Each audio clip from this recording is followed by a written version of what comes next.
A fiery horse with the speed of light, a cloud of dust, and a hearty hi-yo silver.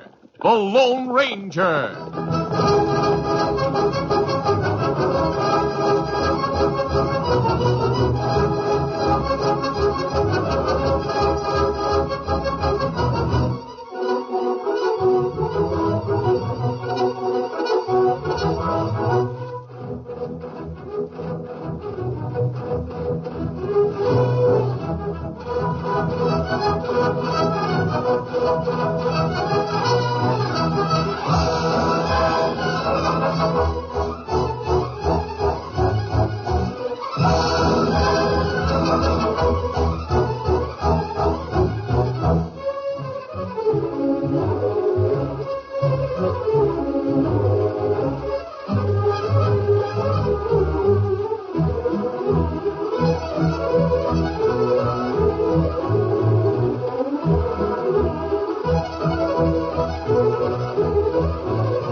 His faithful Indian companion Tonto, the daring and resourceful masked rider of the plains, led the fight for law and order in the early western United States. Nowhere in the pages of history can one find a greater champion of justice. Return with us now to those thrilling days of yesteryear. From out of the past come the thundering hoofbeats of the great horse Silver. The Lone Ranger rides again. Come on, Silver. Let's go, big fella. Hi-yo, Silver! Away!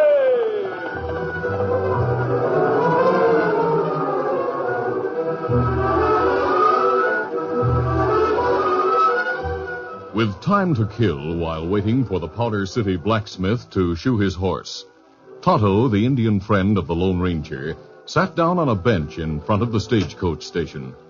He had been there but a short time when Jake Frayne, a deputy sheriff, approached and said, Injun, you waiting for the stagecoach? No. Well, then move on. We don't allow redskins to loiter in Powder City. Me only wait while blacksmith shoe horse. Wait in the blacksmith shop. This bench is for stage line customers. Me sorry. Well, go on, step lively. You not need shove. Don't give me any back talk. Do as I say or I... Frayne. Huh? Oh, hello, Morgan. I was just chasing this Injun off your bench. Well, me go. No, you don't have to go. Sit down on that bench and stay as long as you like. Morgan, My office door was open, Frayne, and I heard everything was said. If you want your station platform cluttered up with Injuns, it's your own affair. It sure is. The stage is coming. Frayne, every time the sheriff leaves town for a few days, you try to show your authority. I'm the law when Sheriff Barton's away. Then attend to the law and don't bully a man because he sits down to rest. That's the thanks I get for trying to be helpful. I'll go back to my office. That's where you belong. Me sorry me start trouble. Oh, think nothing of it. I've been wanting for a long time to speak my mind to Jake Frayne. Now, make yourself at home. I've got to attend to the stagecoach. Stage is in. Bring out the fresh horses. Hi there, Pete. You're right on time. Howdy, Mr. Morgan. Where's the strong box? Right here at my feet. I'll hand it down to you.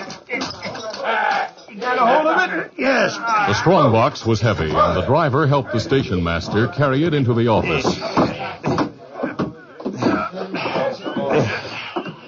Close the door, Pete. Right. Thanks. Now stay here and watch the door while I transfer the money from the strong box to the safe. Now don't let anyone in. You've been a lot more careful than usual, boss. Oh, this is an extra large shipment of money. Now, where's my key? Oh, here it is. This box holds over $20,000 in paper money and gold. Doggone. That's a lot of money. It's for the bank in Cold Creek. That much cash on the stage, I should have had a shotgun guard. And I discussed that with the banker and the sheriff, Pete. We decided that a guard would be a dead giveaway. Outlaws would be sure you carried a valuable cargo. You and the guard might have both been shot from ambush. Yeah, I savvy. We decided it would be safer to keep the shipment of cash a secret. Yeah, you're probably right. Now watch outside while I dial the combination on the safe. Yeah, I'm watching. You see anyone who looks suspicious? Nope. Stable boys are changing the horses. Indian helping my passenger unload his luggage. No one else around. To the right, Wise. 27. The passenger's name is Prindle. He's Widow Frisbee's brother. When she died last month, he got her property. Told me he plans to stay here in Powder City and go into some kind of business. Oh, thunderation. What's wrong, boss? No, I made a mistake. I've got to start dialing the combination all over again. Now keep quiet while I'm doing it.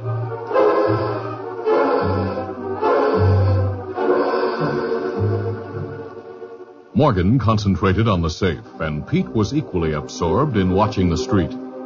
Neither was aware of a man who moved with cat-like silence from the storeroom behind the office. The man's face was covered by a large bandana. He held a saddlebag in one hand and a heavy gun in the other. Crossing the office, he stood close to Pete's back, then used his gun as a club. Morgan turned quickly at the sound of the blow. Hey, hold it. Keep quiet, you're covered. What's this? Just what it looks like. A holdup. Here's a saddlebag. That should hold all the paper money that's in the strong box. How did you learn about this? Keep quiet and fill the saddlebag. You stall until your driver regains consciousness, I'll have to slug him again. And another rap on the head might kill him.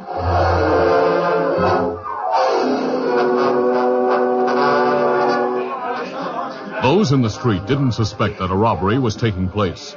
The stable hands were busy with the horses, while Tonto carried the last of Mr. Prindle's luggage from the stagecoach to the station platform. I'm mighty obliged to you, Indian. Oh, me, glad help. One more favor. Would you watch my bags while I go inside and ask the station master about hotel facilities? Me watch it. Thank you. Before I go inside, I'll make sure we have everything out of the stage. I'd hate to lose anything. Inside the office, the outlaw held his gun unwaveringly as Morgan stuffed the paper money into the saddlebag. Never mind the gold. I'll sacrifice that. It's too heavy to carry. You'll never get away with this. That's my worry. Fasten my saddlebag. I suppose you have a horse waiting behind the building? Yeah. And if any of the stable boys get in my way, I'll shoot them. Is the station master here? I want... robbery! Thief! Morgan charged in the split second when the outlaw's attention was diverted by Prindle's entrance. He seized the thief's gun hand and clutched at the bandana. The outlaw freed his hand and fired. Morgan, driven back by the impact of the bullet, maintained a death grip on the bandana, tearing it off the robber's face. Picking up the filled saddlebag, the thief ran into the back room and slammed the door. An instant later, Tonto hurried through the front door to Prindle, who stood speechless, staring and frozen by fear. The Indian grasped the situation, and as he moved to stop the flow of blood from Morgan's wound, the stable hands, followed by Jake Frayne, the acting sheriff, rushed into the office. Hey, what's going on here? What was that gunshot? Well, Sheriff, Come on, speak up. Did you shoot Pete and Morgan? No, I didn't do it. Pete's not shot. He's regaining I saw a thief when I was coming out of the... Quiet. You're all talking at once. Sheriff, Pete is conscious. How are you, Pete? I'm all right, except for a headache. I guess I was hit from behind. What's happened to the boss? He was shot. Oh, him alive. Wounded bad. Him need doctor. I'll go get Doc Brady. It's a good idea. You, mister, what's your name? Prindle. Joe Prindle. I was a passenger on the stagecoach. You said something about a thief. Yes, I saw him. He had a bandana on his face. He shot the station master, then picked up a saddlebag and ran that way. Into the back room, huh? He must have gone out the back door. Lem, you go and see if there's any sign of him. I'll look, but he's probably gotten away by this time. Prindle? Sure. Tell me what you know about this. I came into the office and saw the stage driver lying on the floor and a man holding a gun on the station master. He fired as the station master reached for the bandana that covered his face. Morgan's still holding the bandana. He must have torn it off. He did. Did you see the thief's face? Oh, yes. Did Morgan? I don't know, but I doubt it. He was shot so fast. But I'd know that thief if I saw him again. I'd know him anywhere. That being the case, you're an important witness, Mr. Prindle. Oh. I hope that crook doesn't kill you. Kill me? No, don't say that. Now, don't worry. We'll do our level best to protect you. Oh. I'll assign men to guard you 24 hours a day until that murdering thief is caught. Hey, I looked out back, Sheriff. The thief made his getaway. Figured that'd be the case. Found some fresh tracks that must have been made by his horse. Maybe we can track him down. How'd you know they're the tracks of the thief's horse? Well, like I said, they're fresh, and they're smaller than the hoof marks of the big stagecoach horses. I'd be glad to ride in a posse. I'll organize one right away. Maybe me help. You? You think you'd be of help in tracking down a fugitive from justice? Maybe me be some help. All right. We'll set out in a few minutes, as soon as I've finished with the detail here.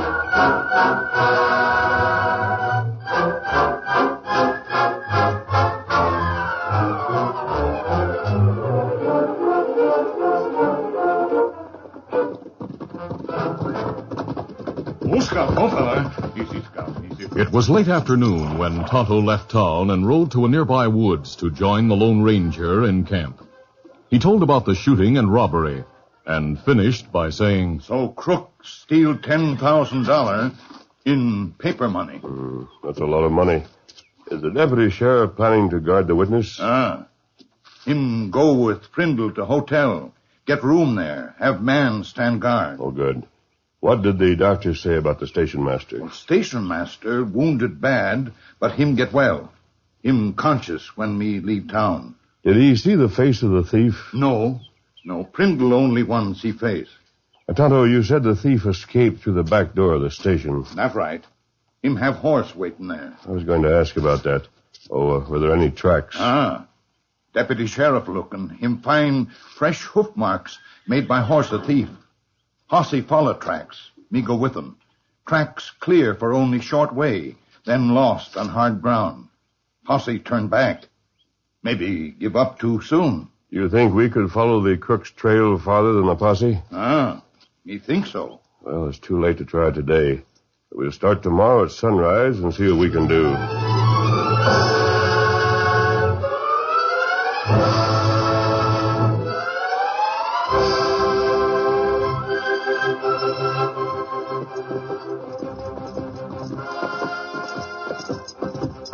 The following morning, the Lone Ranger and Tonto rode to the place where the posse had given up the search for the outlaw's trail. Beyond that point, they spent several hours riding back and forth on soft ground in search of recently made hoof marks that might be those of the thief's horse. They were near the edge of a woods that bordered the stage trail when they heard a team approaching. Stagecoach, Tonto. It ought to leave town yesterday, but driver hit on head, so trip put off until today. Is the driver of that stage the man who was knocked out? Him same one.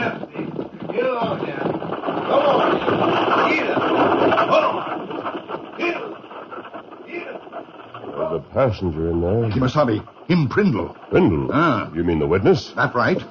Him leave town, there no witness left. Well, I wonder why he's leaving. Me not know. Him say him stay. Let's stop that stage. Come on, Silver. Get him up, Scout.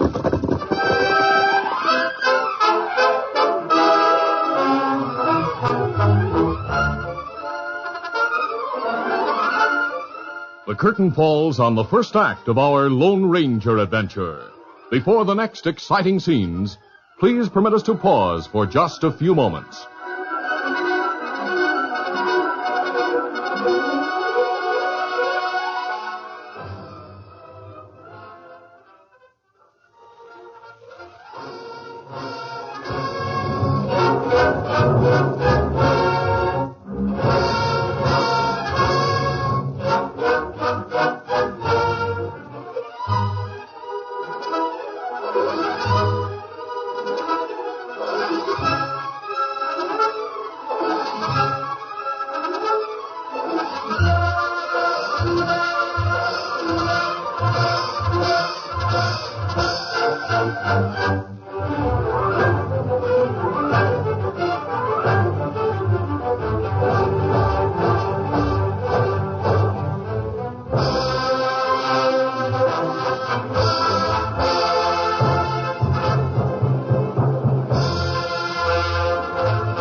Now to continue. Come on, Silver. The Lone Ranger, riding well ahead of Tonto, quickly overtook the stage, then rode alongside and shouted to the driver. Rein in. Stop the team. Mistaking the masked man for a bandit, Pete cracked his whip and urged the horses to greater speed. Get up. Come on, Silver. The stage bounced crazily on the rough road, and it was obvious that Pete had no intention of obeying the command to stop. Get up. Come on, Nick. Get up. The Lone Ranger drew a gun and waved it threateningly. Are you going to rein in? Don't shoot. Hold your fire. I'll stop. Ho there. Ho there. Ho. Easy. Oh, Silver. Oh, easy. Don't shoot, mister. I'm not going to shoot. I just want to talk to your passenger. But, to me? Yes, Mr. Prindle. Oh, Scout, hold that. That Indian. I saw him in town yesterday. I think you're both acquainted with Tonto. How, Mr. Prindle? Hello, Tonto. Tonto, are you in cahoots with this masked owl hoot? Him good friend. Him Lone Ranger. Who? What's that? Did you say he's the Lone Ranger? That's right. Well, doggone. You stop worrying, Prindle. This man's on our side of the law. Well, I hope so. Mr. Prindle, Tonto told me about the robbery and shooting you witnessed. He gave me the impression that you intended to remain in Powder City. I did intend to, but I've changed my mind. He put his inheritance in the hands of a lawyer to sell and took the first stage leaving town. Why? Because I don't want to be murdered. By whom? The thief who shot and nearly killed the station master. Is it true that you're the only one who saw the face of the thief? That's true. And your testimony will be very important if the thief is captured. You might not be convicted unless you appear as a witness against him. I know that. And so does the thief. That's why he tried to murder me. Him do that? Yes, and he nearly succeeded despite the sheriff's efforts to protect me. Do you mean the sheriff or the deputy? Well, he means Jake Frayne, the deputy. He's the acting sheriff while the real sheriff's out of town. Mr. Prindle, please tell me about the attempt on your life. I don't see that it's any concern. Go ahead, Prindle.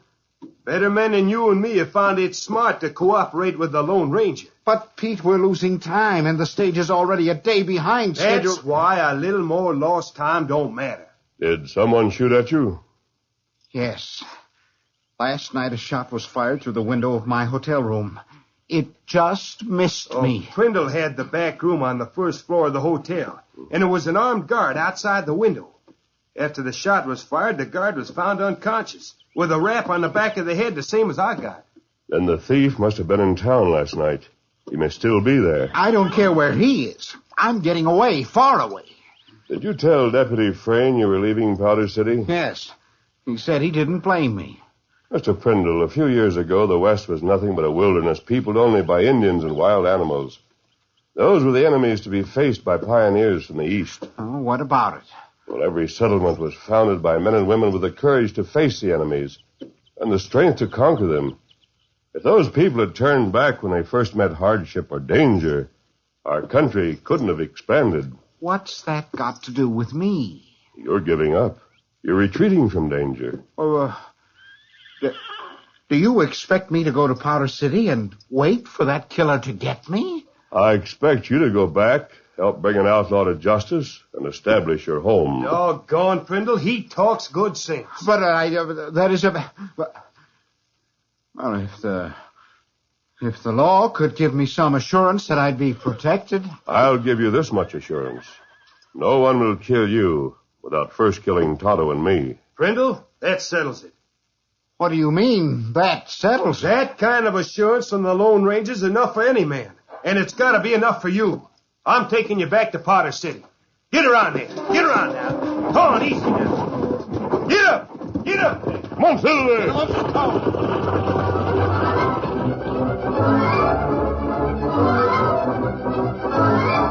Later the same morning, Deputy Jake Frayne finished his desk work in the sheriff's office, then went to the house where he lived alone.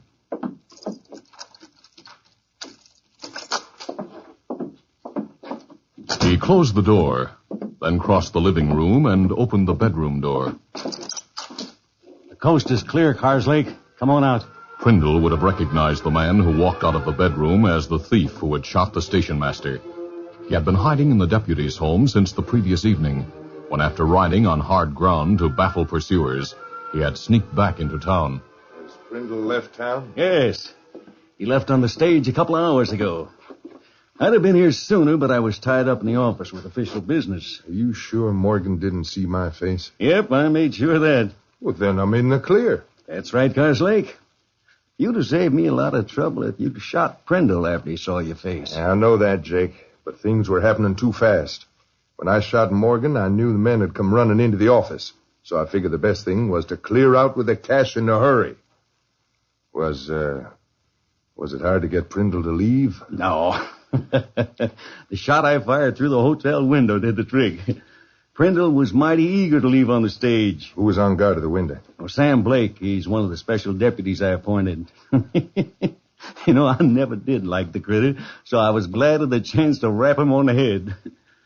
Yeah, it's a good thing you had me working with you, Carslake. It's the easiest money you ever earned. Hey, who's that? Oh, take it easy, Carslake. You're in the clear. If someone sees me here in your house, they'll think... They do. Everyone knows you and I are friends. I'll see who's at the door. Oh, hi, Frayne. Pete. Howdy, Carslake. Howdy. What are you doing here? I thought you were on the road with the stagecoach. Oh, I was, but I turned back. Why? A man we met on the trail persuaded Prindle to come back and stay in town so he'll be on hand to testify against the thief. When and if he's caught. Who'd you meet on the trail? Carslake, neither you nor Frayne would believe me if I told you. The sheriff? Did you meet him? Nope. I'm not telling you just now. I stopped at your office, Frayne, and one of the men said you'd come home. I left Prindle there. He's waiting to see you. Well, I'll go and see him. Right. I'll take his luggage back to the hotel. Bye. Goodbye. Joe, of all the... Take it easy, Carslake. Listen, when you talked me into this job, you said it'd be easy. You said you'd have no trouble covering everything while you were in charge of the sheriff's office. Don't worry. You couldn't even get rid of the witness. I got him out of town. He didn't stay. You'll wish he had. Now what are you going to do? I'll get rid of Prindle permanently. You mean... You know what I mean. Come on with me. Where? To my office. Listen, if you lost your mind, I've been hiding since yesterday just so's Prindle wouldn't see me. Now you want me to go right to the sheriff's office where he's waiting. You won't have to go inside. Just wait outside the door in case I need you. Come on. Tonto met Pete at the hotel to help unload Prindle's luggage, while the Lone Ranger waited with a witness in the sheriff's office. Carslake and Deputy Frayne, approaching the sheriff's office, saw a big white stallion tied to the hitch rail. That horse must belong to someone in the office. It's a fine-looking animal. Sure is. You suppose the owner is the man that Pete met on the trail? Might be. He's in the office with Prindle. Things are likely to be complicated. Leave it to me, Carslake. I'll go ahead just as we planned and size up the situation. You wait here. Right. And leave the door open. Hello, Deputy Frayne. Hello, Prindle. Max. Hello, Frayne. Who are you? Didn't Pete the driver tell you? No, put your hands up. Holster your gun, Deputy. Deputy Frayne, this man is the Lone Ranger. The Lone... I don't believe it. Oh, it's true. Pete'll tell you. Pete's easily fooled, Prindle, and so are you. I'm convinced this is the man who shot Morgan and stole the money. Get your hands up, mister. I'm not fooling. Frayne, I have credentials in my pocket. Keep those hands high. Come in here, Carslake. I know this man is not the thief. Shut up, Prindle. A masked man, huh? Yes, Carslake. Close the door and draw your gun. Cover Prindle. You. What about me? You're the one. You stole that money and shot Morgan. Iced your hands, Prindle. Frayne, that man, he's the thief. Frayne knows it. Who's the masked man, Frayne? According to Prindle, he's the Lone Ranger. But as far as I'm concerned, he's the owl who robbed the stage line. Yeah, that's smart figuring. It'll sound convincing when we say that he came here and shot Prindle, who could identify him, then got shot by me. Hey, that's a good story. Take one of his guns, Carslake, and use it on Prindle. Don't kill me. As Carslake holstered his gun and stepped forward, reaching for one of the masked men's, the Lone Ranger made his lightning bid for life. His lifted arms came down. The edge of his right hand chopped at the side of Carslake's neck. Come here, you. With his left hand, the Lone Ranger grabbed the outlaw's shirt and pulled Carslake close. Carslake! Shoot and you kill your partner. Carslake, half stunned, served as a momentary shield. The next instant, he was rocketed by a hard shove. Stumbling backwards, he crashed into Jake Frayne, and both men fell to the floor. I'll kill you! You're too slow. The masked man fired from the hip. His bullet smashed Frayn's arm. I'll get him. Karslake's gun was bullet smashed before it cleared the holster. If you want more gunplay, say so. No, don't shoot again. Hold your fire. The door flew open to admit Pete the driver, Tonto, and the coroner. Kimasabi. There's the man who stole the cash and shot Morgan. And the deputy sheriff was in cahoots with him. Frayn. Pick up their guns, Tonto. Me get him. Karslake's the crook. He stole the cash and shot Morgan. Frayn, you polecat, don't try to put all the blame on me. It was your idea. You figured we could get away with the cash while the sheriff was out of town. Shut up, Karslake. Where's the money? Half of it's in Frayn's house. That's his share. Where's the other half? I got it in my pocket. Tonto, you better find some rope and tie those men. You don't need rope. I know where the sheriff keeps his handcuffs. I'll take charge of these two until the sheriff returns. Who are you? The coroner. Good enough. You have the authority to take charge until the sheriff returns. I'll help you, Coroner. Mr. Coroner, I'd like to help, too, if I may. Yes, indeed, Prindle. Tonto, we're no longer needed. That's right. Oh, can't you stay around? No, Pete. Tonto and I have a long way to travel. Thank you for sending me back. Brindle, you see now why the West needs honest men with the courage to fight crooks like Karslake. And even worse, crooks like Frayn who use public office to aid criminals. Adios. So long. Bye. Prindle, as the masked man says, you've seen why the West needs honest men. You've likewise seen the West's most honest man in action. I mean the Lone Ranger.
This is a feature of the Lone Ranger Incorporated, created by George W. Trendle, produced by Trendle Campbell Muir Incorporated, and directed by Charles D. Livingston. Tonight's drama was written by Fran Stryker. The part of the Lone Ranger is played by